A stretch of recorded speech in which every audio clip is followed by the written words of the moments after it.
اچھی طرح سے سن لیں پاکستانی اور ہندوستانی بھائی میرے، اچھی طرح سے سن لیں، افغانی ایرانی جتنے اچھی طرح سے سن لیں کہ دیکھیں مومن کی شیعہ کی جو فضیلت حدیث میں بیان کی گئی ہے نا، وہ سید کے فضیلت سے ہزاروں مرتبہ بلند ہے.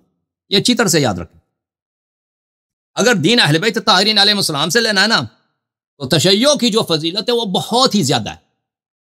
سادات کے لیے کچھ فضائل بیان کی گئی ہیں، کچھ عوام میں مشہور ہیں. عوام میں جو باتیں مشہور ہیں وہ اکثر جھوٹ ہیں، اس کا کوئی ریشہ نہیں ہے، کوئی جڑ نہیں ہے، کوئی ایسے ضعیف یا غلط قسم کا حدیث مشہور ہے. جو احادیث سادات کے لیے کتب میں ان کی فضیلت کے لیے بیان کی گئی ہیں، ان سے بہتر اعلیٰ تر فضائل شیعوں کے لیے احادیث میں بکثرت ثابت. تو یہ جو غلط نظریہ پایا جاتا ہے ذاکرین میں اور پاکستانی شیعوں میں کہ جو شیعہ ہیں یہ کمتر ہیں سیدوں سے، یہ اہل بیت علیہ السلام کے احادیث کے بالکل خلاف ہے، بالکل متضاد ہے. اہل بیت علیہ السلام کے احادیث میں تشیع اور ایمان کی فضیلت، یہ سیادت کی فضیلت سے نہایت ہی بالا تر، اور شیعہ کے پاس ایسی کسی فضیلت کی کمی نہیں ہے جو سید کے پاس ہے جو اس کے پاس نہ ہو. پہلی بات یہ سمجھ میں آئی نا.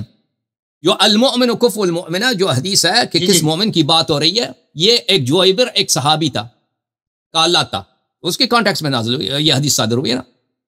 جویبر جو تھا وہ کوئی سلمان ابو ذر نہیں تھا، وہ ایک کالو تھا بیچارہ، وہ چھوٹے قد کا تھا، بد رنگ تھا، لیکن وہ اس نے سچا کلمہ پڑھا تھا، ایمان لایا تھا. ٹھیک ہے نا. وہ اس طرح بہت بڑا عالم بھی نہیں تھا، بہت بڑا فاضل تھا، اس نے بہت سارے نیک کام اس طرح بھی نہیں تھا. تو اس کے لیے رسول صلی اللہ علیہ وسلم نے فرمایا یہ مومن ہے. اور یہ مومن مومنہ کا کفو ہے. مدینہ میں جو سب سے خاندان والی عورت ہے نا اور سب سے خوبصورت ہے، اس کا رشتہ رسول صلی اللہ علیہ وسلم نے خود اس کے لیے مانگا تھا. تو انہوں نے انکار کیا تھا کہ ہم جو ہیں خاندانی لوگ ہیں، ہم اس کو کیسے دیتے، ہم اپنے خاندان کو دیتے ہیں. تو پھر اس عورت نے اپنے والد کو منع کیا تھا کہ یہ کام بالکل انکار نہیں کرنا، کہ تم انکار کرو گے رسول صلی اللہ علیہ وسلم نے رشتہ مانگا تو کافر ہو جاؤ گے.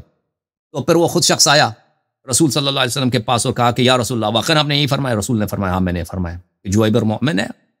تو یہ کوئی ایسا نہیں ہے کہ کوئی اللہ کا ولی ہو، کوئی صاحب کرامات شخص ہو تو وہ مومن ہے. ٹھیک ہے نا.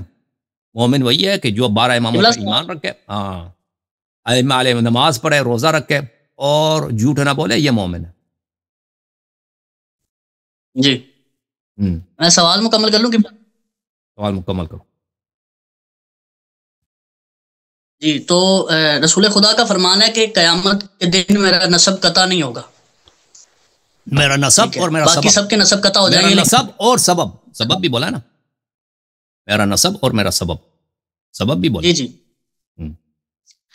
تو اب ایک ہے کہ جن کا نسب قطع نہیں ہوتا، تو پھر رسول صلی اللہ علیہ وسلم کی یہ بھی حدیث ہے، دیکھو کیسے ہو سکتا. جی بالکل، کیونکہ رسول نے فرمایا نا، یہ پیغمبر سے پوچھو کہ ان سے جھگڑا کرو، مجھ سے جھگڑا نہ کرو. جب رسول صلی اللہ علیہ وسلم نے کہہ دیا کہ المؤمن کفو المؤمنہ، مومن مومنہ کا کفو ہے، تو میں جواب دے رہا ہوں. تو میں اعتراض رسول اللہ صلی اللہ علیہ وسلم پہ کرو. رسول صلی اللہ علیہ وسلم کا فرمان ہے کہ فمن اتبعنی فانہ منی، جو میری اتباع کرتا وہ میں، ومن لم یتبعنی فلیس منی. رسول سے یہ قرآن کی آیت ہے، ابراہیم علیہ السلام کا قول ہے، اور رسول صلی اللہ علیہ وسلم نے فرمایا کہ یہ میرا بھی قول ہے، جو میری اتباع کرتا وہ میرے اہل بیت میں سے ہے. جی ائمہ طاہرین علیہ السلام نے شیعوں سے فرمایا کہ تم اہل البیت ہو، تم اہل بیت میں سے ہو. ٹھیک ہے نا. تو ان کا سبب رسول صلی اللہ علیہ وسلم سے بہت اسٹرانگ ہے. شیعوں کی جو سبب ہے یہ رسول صلی اللہ علیہ وسلم کے فرزند ہیں، اور رسول صلی اللہ علیہ وسلم کے ان کا سبب بہت ہی اسٹرانگ ہے ان کے ساتھ. اور یہ آپ کی ایک قیاس ہے کہ اگر یہ رسول صلی اللہ علیہ وسلم کے نسل سے نہیں تو شادی کیسے ہو سکتا ہے؟ تو پیغمبر نے جب خود فرمایا کہ مومن مومنہ کا کفو ہے، ختم. مومن اگر سیدانی مومنہ ہے تو مومن چاہے وہ پنجابی ہے، چاہے بلوچی ہے، چاہے پٹھان ہے، چاہے کسی بھی رشین ہے، چائنیز ہے، اس کا کفو ہے. ٹھیک ہے نا. اگر بشرط کہ وہ مومن ہے. اگر آپ کو دین اہل بیت پسند ہے تو فرمان اہل بیت علیہ السلام یہی ہے، نہیں ہے تو 12 امام سے جنگ کرنا پڑے گا آپ کو. یہ میرے خیال میں یہ بندہ فریز ہے. اس کے پاس نیٹ کا ایشو ہے. ہاں اس کے پاس انٹرنیٹ کا ایشو. ڈاکٹر شہری کو لینا ہے. ڈاکٹر صاحب تشریف لائیں بھائی. اصلی ڈاکٹر ہیں یا اکثر ہو سکتا ہے اصلی ڈاکٹر ہو، کیا پتا، یا اس مفتی کی طرح ہو. سفارشی.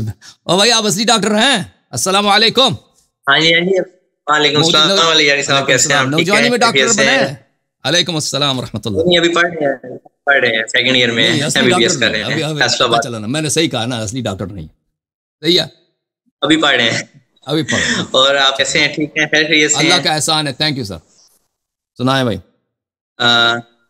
علیہ صاحب میں ابھی پہلے میں اہل سنت مذہب پہ تھا، میں التشی پہ ہوں، میری والدہ التشی ہیں، والد اہل سنت تھے لیکن وہ شہید ہو گئے تھے 2009 میں، بم بلاسٹ ہوا تھا.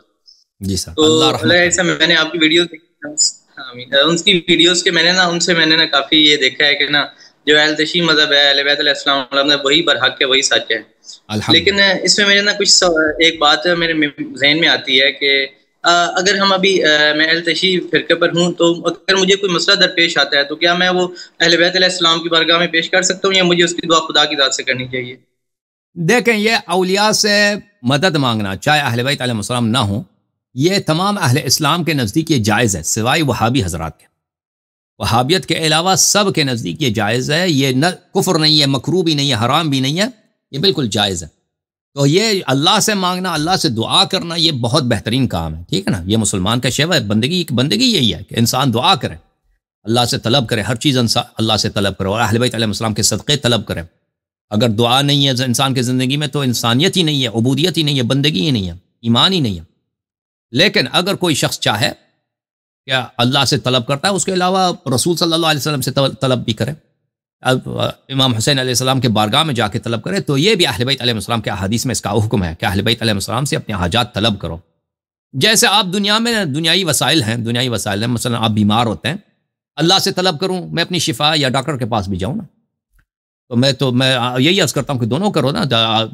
آپ اللہ سے شفا بھی طلب کرو، لیکن ہمارے احادیث میں کہ ایک نبی بیمار ہوئے تھے تو اس نے کہا تھا کہ میں صرف اللہ سے اپنا شفا لوں گا، تو اللہ نے اس کے لیے وحی بھیجا تھا کہ جب تک تم اپنی علاج نہ کرا دو تو میں تجھے شفا نہیں دوں گا. تو یہ اسباب سے اللہ تعالیٰ نے جو دنیا میں اسباب پیدا کیے ہیں، مثلا یہ آپ کو سر درد ہوتا ہے تو اس کا سبب ہوتا ہے سر درد دور کرنے کی دوائی ہوتی ہے، گولی ہوتی ہے، کچھ کھا لیتے ہیں آپ نا، جڑی بوٹی آپ کچھ کھا لیں گے، یہ سبب اللہ نے پیدا کیا، یہ اللہ کی رحمت ہے. اگر آپ اس سے استفادہ کرتے ہیں تو یاد اپنے اللہ کی نعمت سے استفادہ کیا. تو یہ اسباب سے جب آپ استفادہ کرتے ہیں نا، اسباب نبی صلی اللہ علیہ وسلم بھی سبب ہیں. جیسے عیسیٰ ابن مریم علیہ السلام مردے کو زندہ کرتے تھے یا کسی بیمار کو شفا دیتے تھے نا، تو ہمارے نبی صلی اللہ علیہ وسلم بھی شفا دے سکتے ہیں. تو ان سے طلب کرنا یہ اس طرح نہیں ہے کہ آپ اللہ کی حکومت سے باہر چلے گئے. آپ نے جیسے آپ کسی ڈاکٹر کے پاس جاتے ہیں نا، تو یہ شرک نہیں ہے. اسی طرح نبی کریم صلی اللہ علیہ وسلم جو اللہ کے سب سے بڑے وسیلہ ہیں اور بڑے سبب ہیں، ان سے طلب کرنا، اہل بیت علیہ السلام سے طلب کرنا، یہ اس کی ترغیب دی گئی ہے ہمارے احادیث میں. ٹھیک ہے نا، یہ بات یہ ہے. جی سر. ٹھیک ہے. اور علیہ صاحب دوسری بات میری یہ ہے کہ نا ابھی میں نا ابھی تشیع فرقے پہ آیا ہوں، تو مجھے نا کافی میرے دوست اہل سنت ہیں، تو وہ مجھے نا یہ حدیث کے بارے میں پوچھتے ہیں کہ ہمیں یہ دکھائیں کہ نماز جو سی ہے آپ اکٹھی پڑھتے ہیں اور آپ فرض پڑھتے ہیں اور آپ کیا کہتے ہیں، اس کی ہمیں کوئی حدیث دکھائیں کہ یہ اکٹھی نماز آپ کیسے الاؤ ہے کہ آپ ظہر اثر اور مغرب عشاء آپ اکٹھی پڑھ سکتے ہیں.